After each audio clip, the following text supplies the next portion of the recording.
Hello friends, Radhe Radhe. Shri Ramcharitmanas पाठ की बहुत सुंदर चौपाई है। अर्थ के साथ में वर्णन है, बहुत सुंदर वर्णन है। महाकुंभ में इतनी अच्छी व्यवस्था है कि जिसका वर्णन नहीं हो सकता है। आनंद ही आनंद है। आप जाइए, इतना सुकून, इतना आपको आनंद मिलेगा कि आप वर्णन नहीं कर सकते हैं मुख से। और ये आनंद उसी प्रकार है जैसे कोई गूंगा मनुष्य किसी सुंदर फल को खाए तो उसको इतना आनंद आता है, लेकिन वो उसके फल का स्वाद बता नहीं पाता है कि ये हमने क्या खाया है। उस आनंद को वो मन ही मन में अपने प्राप्त करता है, किसी से बयां नहीं कर सकता है। तो भगवान का गुण गाइए, जाइए, सुनिए। और भगवान की महिमा तो ऐसी है, भगवान हमारे ऐसे हैं प्रभु कि बिनु पग चले सुने बिनु काना, बिनु पग चले सुने बिनु काना, बिनु कर कर्म करे विधि नाना। कि वो बिनु पग चले, बिना पैर के वो चलता है। सुने बिनु काना, बिना कान के वो सुनता है। बिनु कर कर्म, बिना हाथ के वो कार्य करता है। अनेकों प्रकार के विधि नाना, अनेकों प्रकार के कार्य करता है।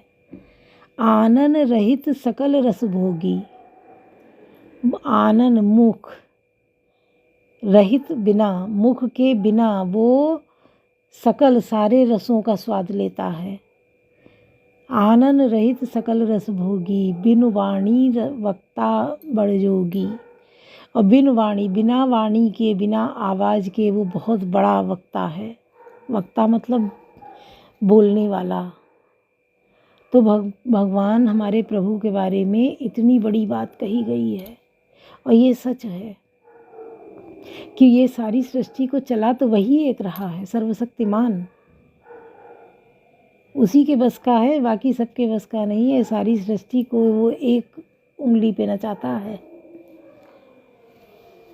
और उसका आनंद उसी को है, भगवान प्रभु के दर्शन का, जिसने भगवत भक्ति पाली है। वो उसका आनंद समझता है। मीरा ने समझा, रहीम ने समझा, रसखान ने समझा, सूर ने समझा, तुलसी ने समझा। तो जिनको भगवत दर्शन हो गए उनको फिर और किसी चीज़ की चाह नहीं रही। उनके लिए सारी दुनिया, सारी चीज़ें, परिवार तक उनके लिए बेकार हो गया। परिवार भी छोड़ दिया। क्या हुआ?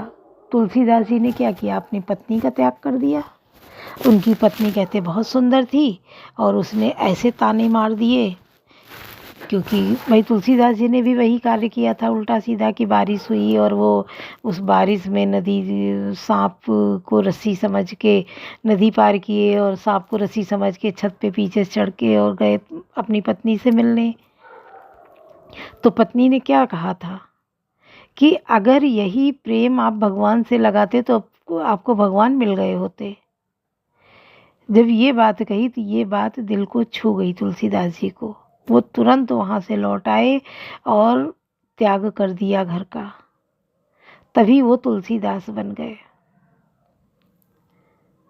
तो तुलसीदास जो है, इनको भगवत दर्शन हुए हैं। सूर तो आँखों से अंधे थे, लेकिन वो ऐसा सटीक वर्णन करते थे कि देखने वाला क्या करेगा, जितना वो बिना आँखों के करते थे। कितने सुंदर सुंदर पद लिखे हैं, कितनी सुंदर रचनाएं करी। मीराबाई एक रजवाड़ी थी, तो घर महल सब कुछ छोड़ दिया, परिवार छोड़ दिया, संतों की संगत की और संतों की संगत करके मंदिर मंदिर जाने लगी, भगवत भजन गाने लगी। उनको उसी में रस आने लगा। कहते हैं कि जब उन्होंने मेवाड़ छोड़ दिया तो ससुराल और मायका, तो दोनों जगह बहुत परेशानी आ गई, दरिद्रता आ गई। अब ये कि क्या हुआ, पहले मीराबाई को सब भगाने की कोशिश करें कि ये बदनामी हो रही है घर की, क्योंकि ये संतों के साथ बैठती हैं, मंदिर में बाहर भटकती हैं, एक औरत होकर संतों के बीच में बैठती हैं, गाती बजाती हैं। वो नाचने भी लगती थी भगवत, इतना बिल्कुल उसी में रम जाती थी कि ये उठ के नाचने लगती थी भजन में। तो परिवार वाले, इनके मायके ससुराल वाले कहते थे कि ये परिवार की बदनामी करा रही हैं और ये सब इधर उधर घूम रही हैं। तो जब इस तरीके से तो आने ना दें, उनसे दूरी बनाएं, उनको देखना नहीं पसंद करते थे, तो इन्होंने छोड़ दिया, ससुराल भी छोड़ दिया, मायका भी छोड़ दिया और ये चली गई भगवत भक्ति में लीन हो गई। तो जब ये छोड़ दिया इन्होंने, और फिर वहाँ दोनों जगह बहुत परेशानी आ गई, हर तरह से बीमारियाँ आ गईं, अकाल पड़ गया, लोग परेशान हो गए, इनके परिवार खुद परेशान हो गए, मायका ससुराल सब। जब ये सब इतनी परेशानियाँ आई तब इनको एहसास हुआ कि हम लोगों ने मीरा का तिरस्कार किया है, इसलिए ऐसा हुआ। तो गए मीरा को बुलाने कि भाई वापस चलो, वहीं रहना है, चल के चलो, हम लेने आए हैं। लेकिन मीरा का दिल टूट चुका था। अपनों के तानों से जब टूट चुका हो अंतर्मन, फिर क्या है, मिले समंदर का रह जाता कोई मोल नहीं। तो मीरा का वही हुआ, दिल टूट चुका था। मीरा बोली हम पहले अपने भगवान से पूछ आए, हम जाएं कि न जाएं। वो लोग मंदिर के बाहर खड़े इंतज़ार कर रहे थे। मीरा मंदिर के अंदर गई और वापस नहीं आई। काफ़ी देर ये लोग इंतज़ार किए। जब मीरा नहीं आई तो ये लोग अंदर गए देखने। जब देखा जाके तो क्या देख रहे हैं कि मीरा के कपड़े पड़े हैं और मीरा का शरीर नहीं है, मीरा गायब है। कपड़े हैं मंदिर में पड़े हैं। मूर्ति में विलीन हो गई। कहते हैं श्याम की मूर्ति में मीरा विलीन हो गई। वो लोग लौट आए, तब मीरा को वो समझे। तो वही चीज़ है, जब इंसान चला जाए तब अगर आप उसको समझो तो क्या समझो। जीते जी तो आपने उसको बिल्कुल तोड़ के रख दिया। तो कभी भी जब कुछ ऐसा हो तो बिल्कुल उसकी तरफ उल्टी सीधी बातें नहीं करनी चाहिए, उसकी तरफ ध्यान देना चाहिए कि आखिर ऐसा क्या है। परखना चाहिए, परखो उस चीज़ को, देखो। लेकिन नहीं, लोग बोलना पहले शुरू कर देते हैं। और आज के समय में खुद चाहे कितना ही दुष्कर्म करें हों, पर सबके बीच हम सबसे बड़े संत बन के खड़े होते हैं। उनसे बड़ा कोई है ही नहीं। और जो सच में संत है वो बोलता ही नहीं है कि हम संत भी हैं। तो जो संत आत्मा होती है कभी किसी का बुरा नहीं करती है, न कभी किसी के साथ गलत करते हैं वो लोग। वो सह लेंगे, कहेंगे नहीं पलट के कि आपने अगर 4 बातें कही हैं तो वो 10 बातें कहें ना। वो अपनी बात कहेंगे, लेकिन लड़ने की, अच्छा ये बात आप अपने अंदर ला के देखिए कि जैसे आपके घर में बहुत लड़ाई झगड़ा चल रहा है, ज़रा ज़रा सी बात पे लड़ाई हो रही है, ताने मतलब आपस में ही भिड़ंत हो रही है, भाई भाई में, देवरानी जेठानी में, नंद भौजाई, किसी में भी हो रही है। तो आप अपने को शांत करके देखिए, किसी से कुछ न कहिए, आप न्यूट्रल हो जाइए, शांत हो जाइए। देखिए कितना बड़ा फ़र्क आता है घर में। आपस में आप अपने को शांत कर लीजिए, अगला कितना बोलेगा, बोल के अपने आप शांत हो जाएगा। बाद में जब सब शांत हो जाए, दूसरे समय आप अपनी बात उससे कहिए कि ऐसा नहीं, ऐसा था। देखिए घर का माहौल कितना बदल जाएगा, लोग बदल जाएंगे, लोगों के विचार आपके प्रति बदल जाएंगे और वही सब आपस में प्यार बढ़ जाएगा, मेल हो जाएगा। धीरे धीरे भाई जब आप शांत रहेंगे तो अगला कब तक बोलेगा, दूसरी बार वो भी शांत होके ही बोलेगा, धीरे से कहेगा। और कहीं कहीं होता क्या है कि वो चिल्ला के बात कर रहे हैं, उससे तेज़ वो चिल्ला के बात कर रहे हैं, फिर वो उससे तेज़ कर रहे हैं, उसी में कहो चुटिया पकड़ के नोचना शुरू हो जाए, मारपीट शुरू हो जाए। नहीं, ये गलत है, ये सब नहीं होना चाहिए। भाई शांत होके देखिए कितना फ़र्क आता है आपके यहाँ घर में। और अच्छे लोगों की संगत करिए। जो दुष्ट लोग हों, बुराई करते हों, भड़काते हों दूसरों के खिलाफ़, परिवार के खिलाफ़, उनसे तो तुरंत दूरी बनाइए। क्योंकि आज वो आपको परिवार के खिलाफ़ भड़का रहे हैं, कल वो आपको अपनों बच्चों के खिलाफ़ भड़का देंगे या आपके बच्चों को ही आपके खिलाफ़ कर देंगे।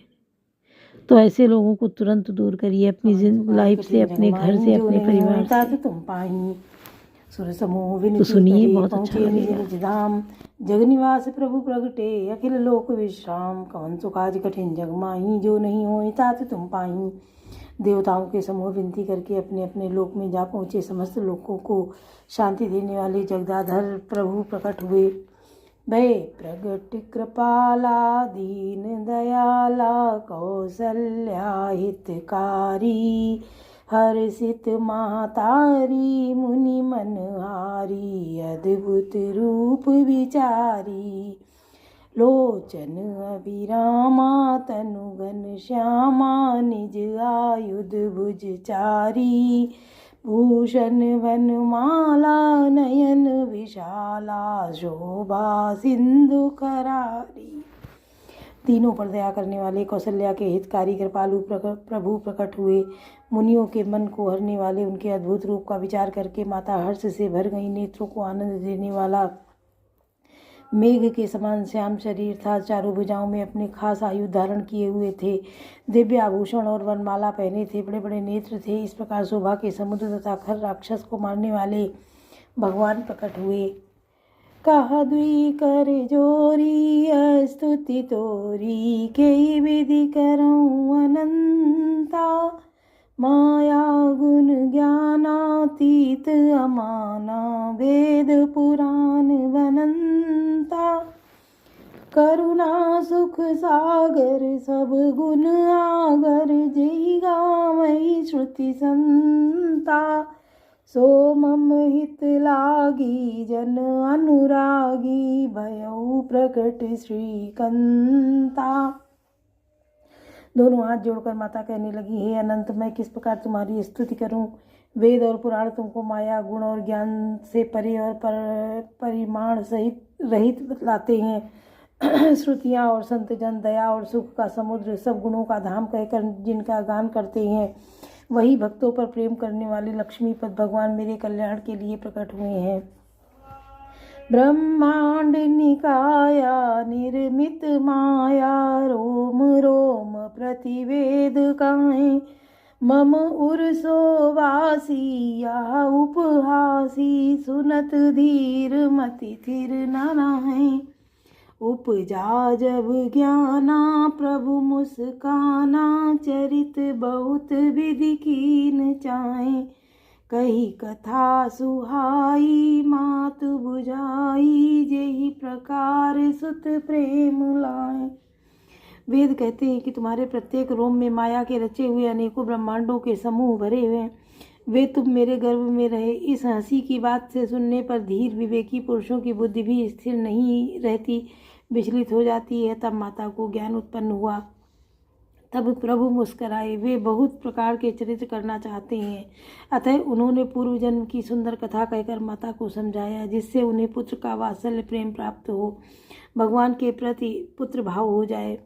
माता पुनि बोली, सोमति डोली, तजहु तात या रूपा। की जय शिशु लीला, अति प्रिय शीला, या सुख परम अनुपा। सुनी बचन सुजाना, रोदन ठाना, हुई बालक सुर भूपा। यह चरित जे गावई, हरिपद पावई, ते न परई भवकूपा। माता की वह बुद्धि बदल गई। तब वह फिर बोली, हे तात, यह रूप छोड़कर अत्यंत प्रिय बाल लीला करो, मेरे लिए यह सुख परम अनुपम होगा। माता का यह वचन सुनकर देवताओं के स्वामी सुजान भगवान ने बालक रूप होकर रोना शुरू कर दिया। तुलसीदास जी कहते हैं, जो इस चरित्र का गान करते हैं वे श्री हरि का पद पाते हैं और फिर संसार रूपी कूप में नहीं गिरते। कवन सो काज कठिन जग माही, जो नहीं होई तात तुम पाही। विप्रदेनु सुर संत हित, लीन मनुज अवतार। निज इच्छा निर्मित तनु, माया गुण गोपाल।